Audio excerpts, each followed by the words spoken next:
Hello everyone, today we're going to be talking about Staedtler, specifically their Pigment Arts Pens. This is a brand new 60 set that I recently purchased and I'm so excited to show it to you, unbox it and swatch all the colors in their new big 60 set. In addition to that, we're going to be talking about this little bottle right here. This is multi-ink blending liquid. It is formulated to work with the Pigment Arts pens, and I've been working with it for the last few weeks to see how it works. Do I love it? Do you need it? Is it magical? We're going to talk about all of that today. Let's start by doing an unboxing and swatching. So let's talk about Staedtler Pigment Brush Pens. About a year ago, it was May 2024, I did a big video comparing the Staedtler Pigment Brush Pens to the Faber-Castell Pitt pens that are India ink. And it was a really fun video. One of the things that we came away with during that video is that I wish that Staedtler had a bigger selection of colors. At the time, their full set was only 36 colors. This new box that I'm unboxing and swatching for you is 60 colors. So they almost doubled their offering to us, which is so cool. I love the new colors. As soon as you're done watching the swatching here, we'll do a comparison of what the original 36 looked like compared with the new 60 pens. I am swatching today in my wonderful swatching book that is available at coloringbliss.com. It's Swatch Bliss Volume 1. There's 3,600 swatches per book in this series, and you get 60 swatches per page, which was perfect for the 60 pigment brush pen set. Follow the link in the video description to our website and you can also have an awesome swatch book like this. You can have it printed on a variety of papers, including color pencil paper, marker paper, or even watercolor paper, so come check it out. Alright, let's look at some swatches here really quick. We won't spend a lot of time here, but this was the original 36 pens. This was back in May 2024. I'm just going to write that down here really quick so I always remember. And we really loved them, beautiful grays, but we were missing a lot of colors because this was only 36. But we felt like it was a good representation of the color wheel, so it was good for 36. But now we have 60, so let's take a peek here at the 60. 60 beautiful colors. Where it's especially grown, this set now, is in the portrait colors. Look how pretty these beautiful different tans and browns are. We've got all kinds of selection here. Some of the browns I moved up into where they belong as far as with the yellows or with the reds, and then I kept a whole bunch of them together here so we could see them side by side. So pretty. Look at all the blues, the blue greens. The whole line has just expanded. We also ended up with more grays. I think last time we had, actually I think we only ended up with one additional gray. We had warm gray light and medium, warm gray light, medium, and cool grays. We had just two, so we have an additional cool gray now. And then of course we have two blacks, a light black, which I think is actually a really dark warm gray, and then we have the intense black. Such a beautiful selection, and as I've been coloring over the last couple weeks, I have found every color that I could possibly want in this selection of 60 pens. So fun. I highly recommend the 60 pen set. And of course, as always, Staedtler, we would love more colors. Can you imagine a 120 set? Oh, that would be fantastic. So the next thing I did once I got them swatched was I needed to get them organized. So let's talk about how I organized these pens. Now, as you saw in the unboxing, the box it came with was nice, but as far as a long-term storage, it leaves a lot to be desired. I wish they had a really nice canvas case that came with the set. Maybe in the future they can look into that.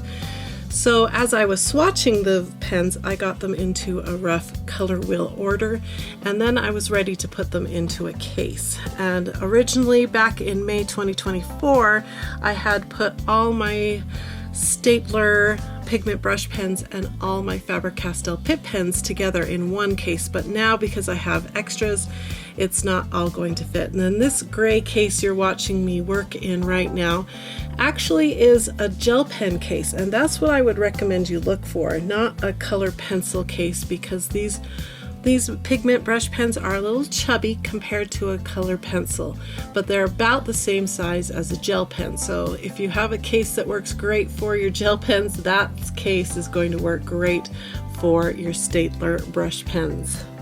Now here's my gray case that I'm going to be keeping all my pigment brush pens in until they come out with a bigger set.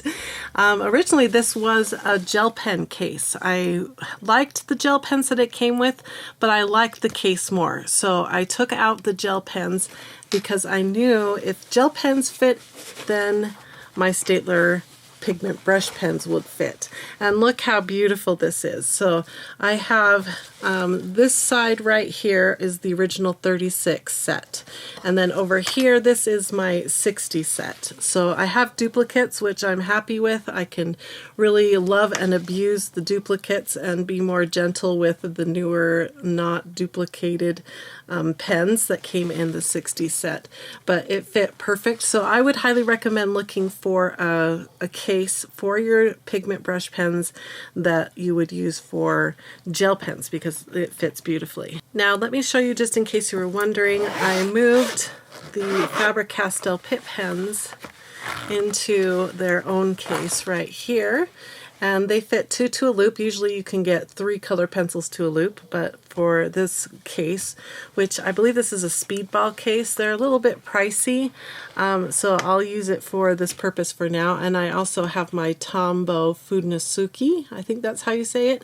pens in here as well, because they're all about the same tip size and I use them in very similar situations, so that will work out great. So yay, I'm so excited to have them all organized in this case.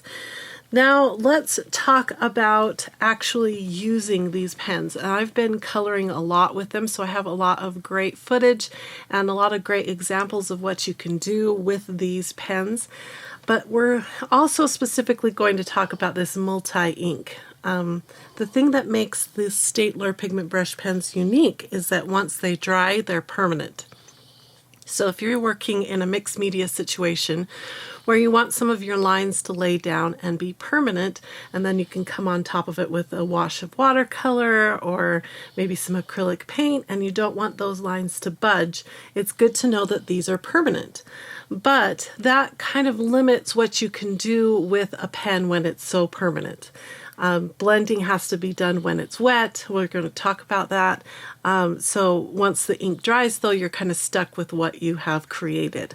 This liquid is supposed to solve that problem, and it comes in a really unique bottle because they recommend you put the ink into a water brush. I happen to have a brand new water brush by Pentel here that I've been hanging on to for a while, so this is now going to be a dedicated blending liquid water brush.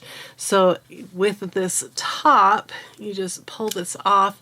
It has a nice needle nose top, if I can get that to focus, and you can just really easily fill up the blending liquid. And I filled it all the way to the top, well, as high as they recommend. There's a fill line right here, and you can see I've only used maybe 3/4 of an inch of the liquid out of this bottle, out of this brush, and I've been able to do multiple projects and I haven't held back. I've been very liberal with the blending liquid.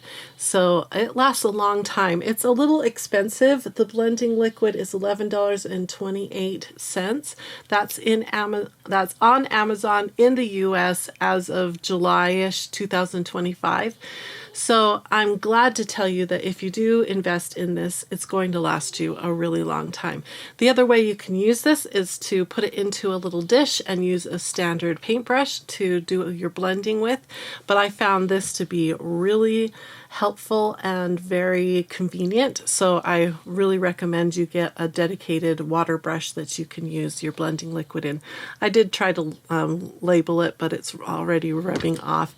But I'm just going to keep this in this case.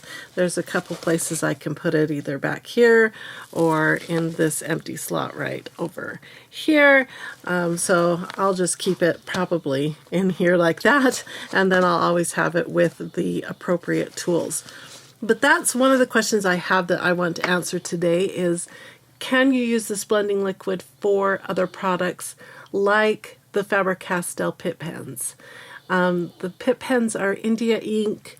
The Staedtler pigment brush pens are pigment ink. Both are water-based though, and both are said to be permanent once dry. So there's a lot of similarities, as we learned last in May of 2024. So one of the experiments I want to do with you today is see if we can use the Faber-Castell Pitt pens with this ink, because that would make the ink, not the ink, but with the blending liquid, that would make this blending liquid even more valuable if you could use it in multiple situations. All right, before I show you some of the pieces of art that I've been creating with the Staedtler pigment brush pens, I want to do a couple tests here. I want to test the permanency of the ink, and I want to test how the blending multi-ink blending liquid works on different types of paper. So I also want to test and see the permanency of the Faber-Castell Pitt pens as well. And also I want to test to see if the blending liquid will work on the Faber-Castell Pitt pens. So I have a little test here set up for us. I have mixed media paper on the left, watercolor paper on the right. FC stands for Faber-Castell Pitt pen. S stands for the Staedtler pigment brush pen. So I grabbed a bluish color of each line here so that it is somewhat similar. And they've been sitting for, a little bit. Let me see if I can smudge them. Nope, so they're really good and dry right now. So let's start.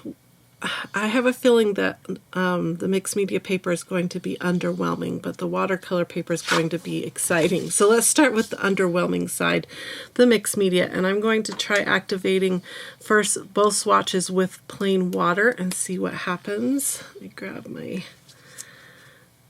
make sure the water's running and see if I can activate the pigment.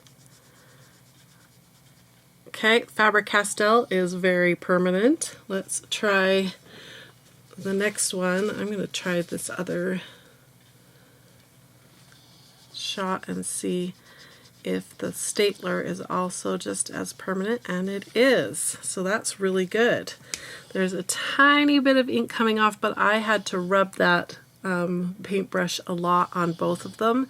So you wouldn't do that much in real life for art anyway, because it would damage the paper. So, but I'm being aggressive here. Okay, now this should work on the Staedtler pigment brush pen. So this is the blending liquid, this stuff right here. I'll just set it right off to the side. And let's do the Staedtler first, because it should move it. And look, it's definitely moving it.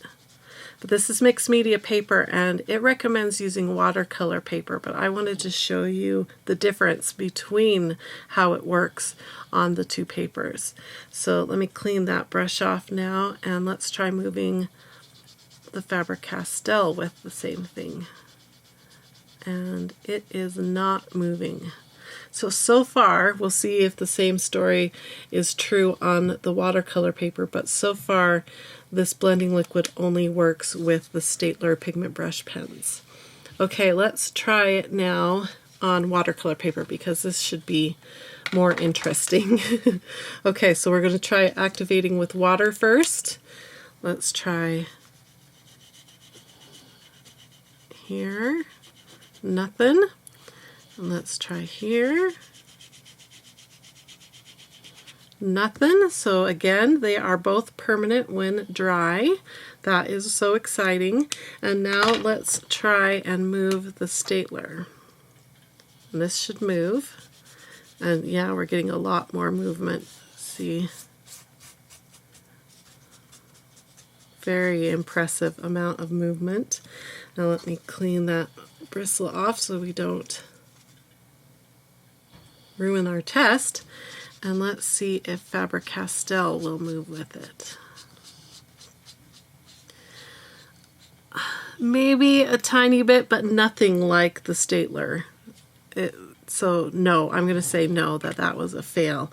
So it's definitely, the multi-ink blending liquid is definitely formulated to work with the Pigment Arts pens and no other one. And it works best on watercolor paper, as you can see right here. This is very telling because as I was working, I tried doing art with the pigment brush pens on both mixed media and watercolor paper, and I was able to do beautiful art with both, but the watercolor paper I was able to get some watercolor effects thanks to the multi-ink blending liquid.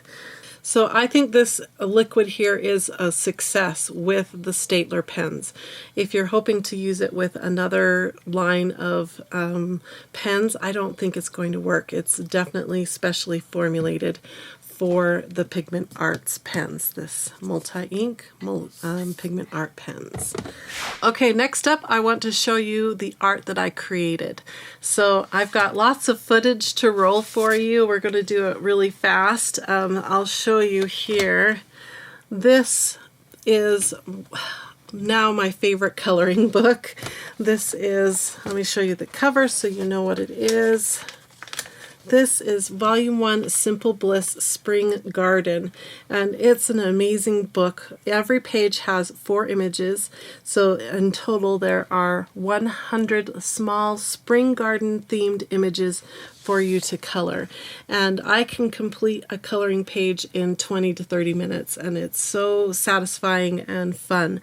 So the top 2 here are from a video that we did on the Neo Color 2s by Karen Dash. So let's look at the bottom 2 images. Both of these were done with Staedtler pigment, and I have a lot to say about both.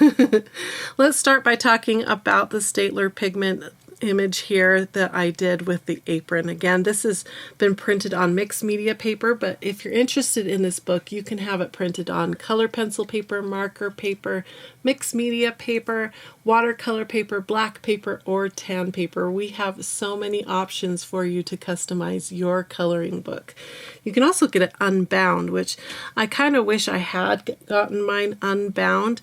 But the convenience of having it all bound together is really nice. But from time to time, I wish I had it unbound.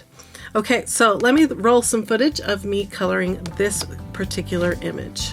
So while you're watching me color this particular image, let me give you a few highlights or properties of the Staedtler pigment brush pens. One of the biggest and best things is that they do not ghost or bleed. We proved that back in May of 2024. So you can use these markers quite liberally, even in a thinner paged coloring book like, for instance, the Amazon paper. That opens up a lot of opportunities, and it's really cool. They use premium pigments, so they're extremely light fast. You can use them on multi-surfaces, although they really do shine on watercolor paper if you want my opinion on that. They are permanent and waterproof once dry.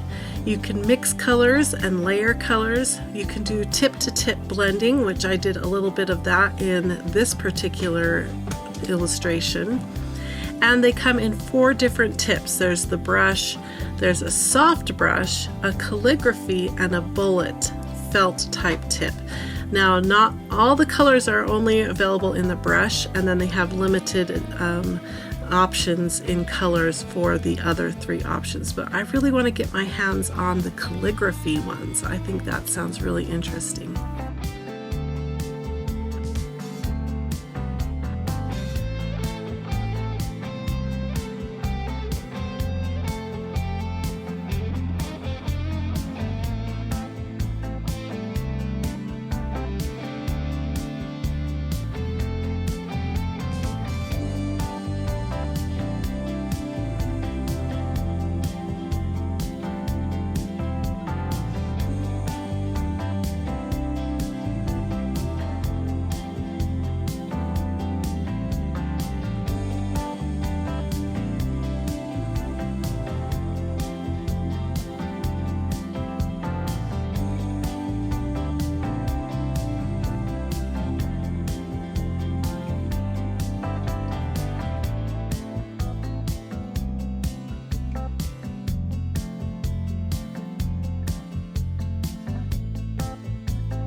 Okay, let's talk about the finished image here. Let me bring it up to screen so you can get a nice close look at it.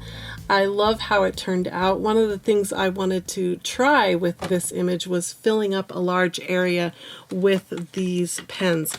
Now, as you can see, the pen itself has quite a small brush tip, but when you move that brush tip on its side like this, you can actually cover large areas quite quickly. Now, I was very mindful of how I did this. So when I did the yellow background, I did the stripes like this, my strokes, to create, because those stripes are going to happen with any water-based tool on mixed media paper. And so I made sure that those streaks were happening vertically, not horizontally, so that when I added the details, they would just disappear. Let me show you up close. You can almost not see those stripes. You can a little bit right in here, but I love it. I love that shadow I was able to add here on the edge. That was done with just a gray marker. I love that.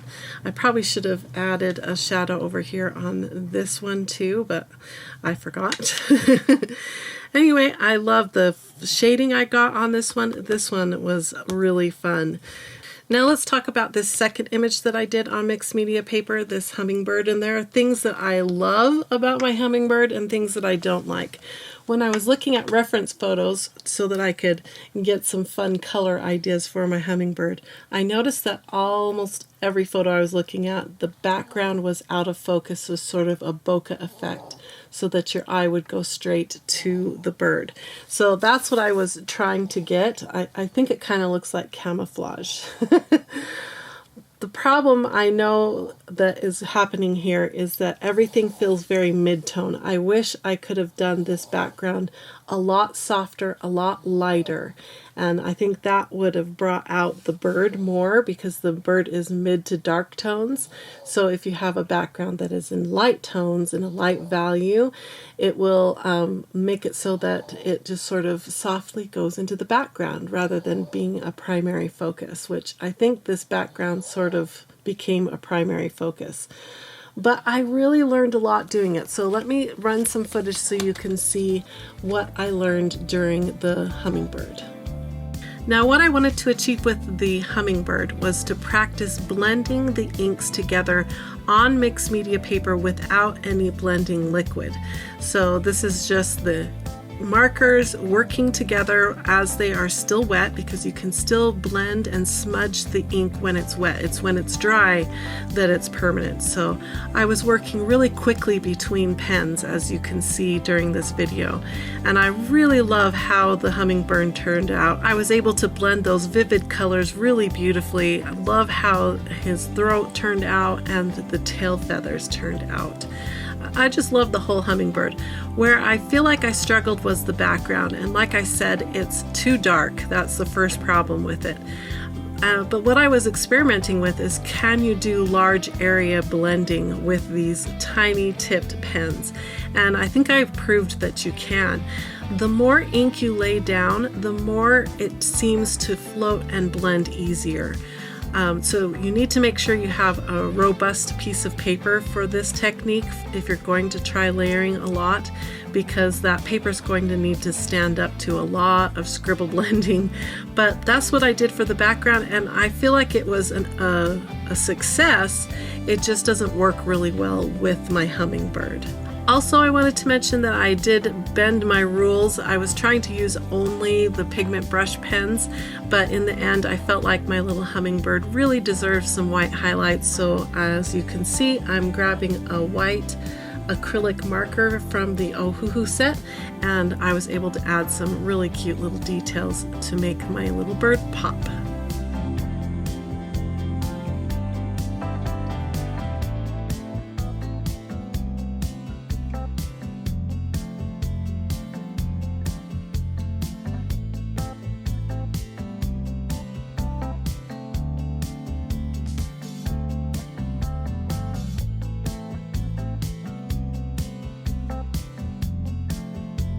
Okay, let's take a close look at the hummingbird. Again, I love how I was able to blend those colors and get the different gradients between some really vivid colors on that bird. I think it turned out so pretty. Love the gray wings too. It was so fun to recreate that. And then, of course, the background. Let me know what you think of the background. I think if it was in a different situation, it would have been even more successful. But because we have so many midtones going on, it kind of is competing with my main focal point here. Okay, that was my experiments using mixed media paper. Now, where it gets really interesting is using watercolor paper, because now we can bring in this right here, the multi-ink blending liquid. So let me grab this page and show you what I did. Okay, this one right here doesn't count. This was done with Neocolor 2s. So we need to just kind of ignore this one. In fact, maybe I'll just put a little pad of paper on top of it so you won't look at it. Okay, the first one that I did on watercolor paper was my silly looking orange goose or duck. What do you think? Is this a duck? Maybe it's a duck. I was really playing around with background because I wanted to get a watercolor effect. So let's go ahead and roll the footage of me coloring this silly orange duck. Now, while you're watching me color the duck, let's talk about prices for the pigment brush pens. I purchased my 60-piece set for $80.31. That's only about $1.33 per pen, which is a really good price when you compare it to the Faber-Castell Pitt pens.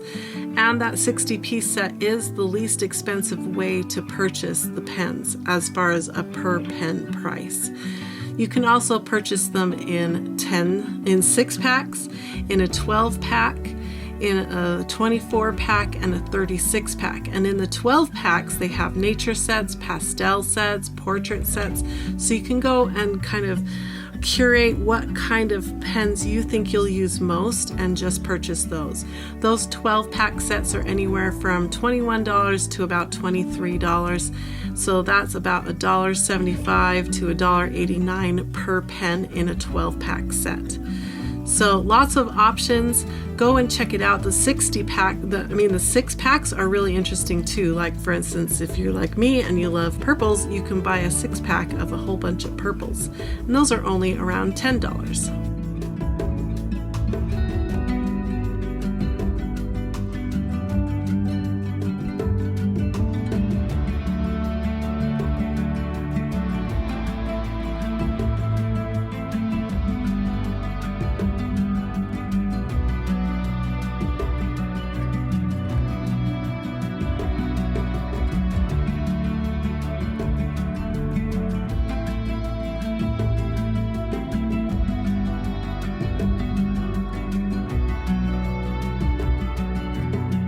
Okay, things I like about my duck. Let me show you. I love how I did the blue-green sky and the kind of greenish blue-green on the grass. It really complements this orange duck. I love the shading I was able to accomplish on his belly and under his wing.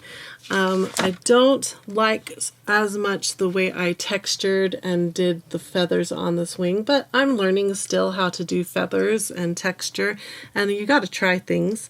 I love the texture added in the grass, and that's where the tiny little tip on these pens really shines. Like I told you before, you can do wide stripes of color, but you can also add tiny little tufts of grass in here really easily and do little details, like if you were coloring like I did up here on this pot with the flowers. It was really easy to get into those little leaves. So the pen is very versatile. And on that point, let's imagine you've been using your pen a lot and the tip is starting to fray or wear down. You can pull that tip out and flip it around, and there's a fresh point on the second side.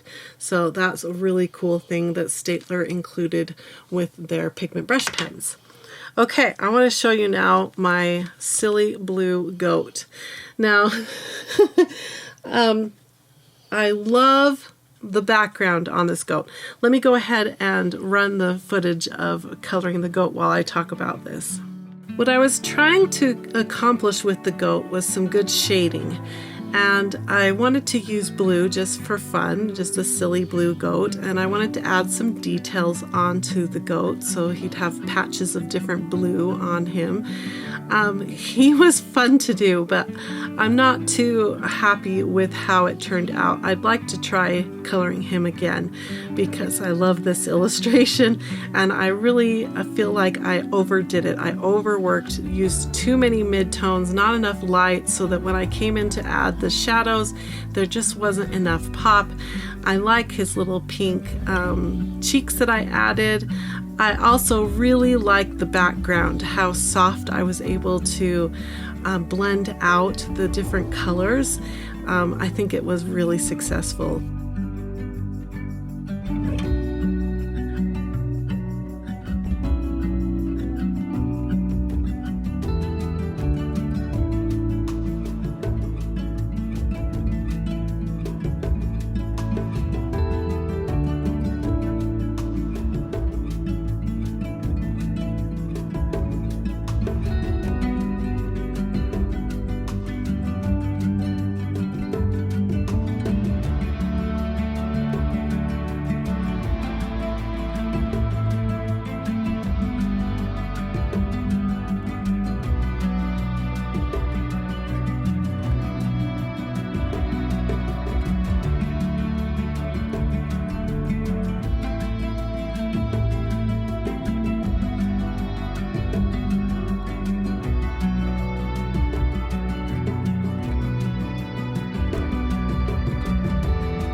Alright, I want to show you my favorite parts on this silly little goat.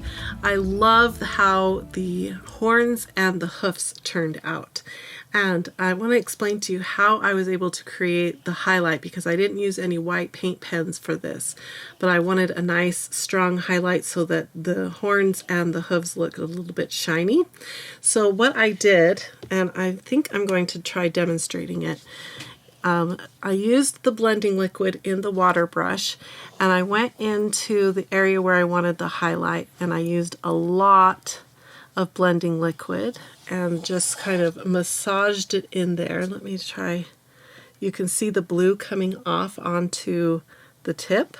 And then I used a paper towel to lift that blue away, and it leaves a highlight. Look at how bright that little highlight is on his the top of his ear now.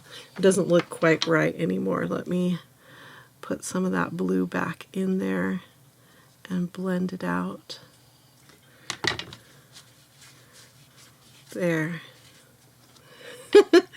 Now I want to add more white spots on him. Let's do one right here below his tail. So you can use the blending liquid to blend, but you can also use it to lift. Makes it even more versatile. Lots of different options and ways that you can use this product with the Staedtler Pigment Brush Pens. Really, really quite cool. Love how the background looks like he's on some sand, and a really soft sky in the background where I lifted out some highlights to kind of give it a hazy feel. Love it. Okay, but this is my favorite on this page, this one here. So let me talk to you about how I did this one. For this final picture, I really wanted to make the background really strong with blue sky and green grass. Really wanted to work with that watercolor blending effect that you can get with the multi-ink blending liquid. So much fun. I laid down lines of color and was able to pull it out. I also put some of the pen onto my glass work surface and picked it up with that water brush full of blending liquid, and I was able to paint with it. That was an awesome way to fill in the background around the little leaves, and I was just so pleased with that. Now, as far as the planter or the urn, I don't know what you would call that. I wanted some highlights built in on that, and I was able to do the lifting technique. The grays worked so beautifully to create dimension on that planter. It's so pretty. I just love how it turned out.